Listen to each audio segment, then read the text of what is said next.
রাত ভোর হতে চলেছে, এরিয়েট অফিসার এখনো রকেটকে বের করে আনতে পারলো না। রকেট যদি রাজ সাক্ষী হয়ে সব কথা ফাঁস করে দেয়, তাহলে হয়তো আইনের হাত করা আমার হাতেও। না ভাই, মন্ত্রী আমাকে হতেই হবে। তার জন্য যা কিছু প্রয়োজন আমি তাই করব, কিন্তু যেমন করে হোক ওই সূর্যোদয় পূর্বে রকেটকে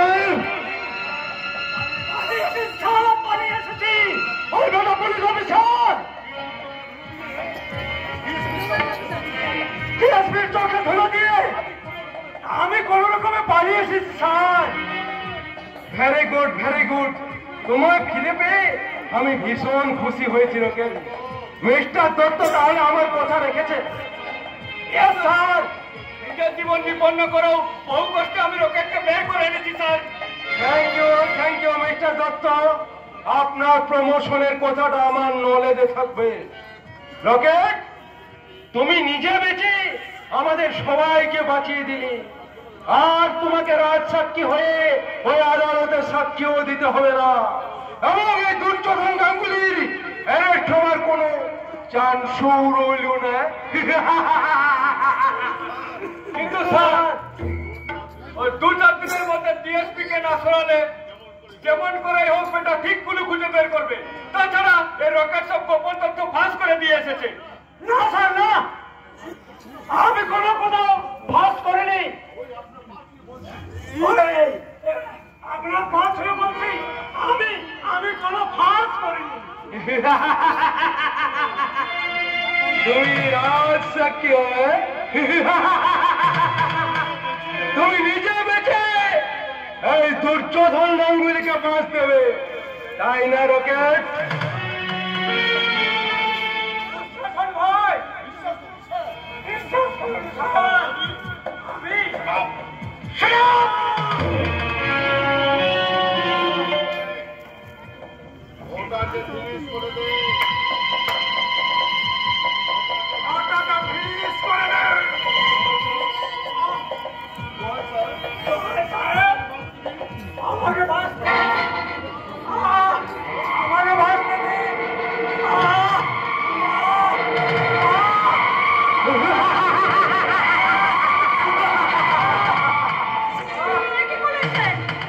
রাজ সাক্ষীকে একেবারে ওই ভগবানের আদালতে পাঠিয়ে দিলাম।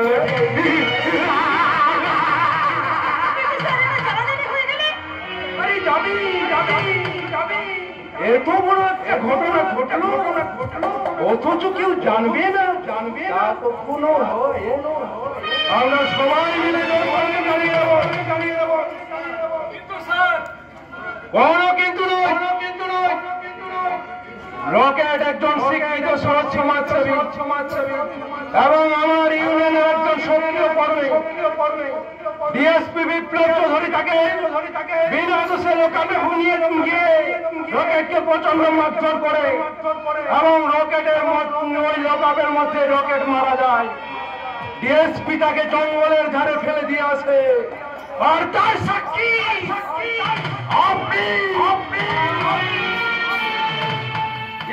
আপনি।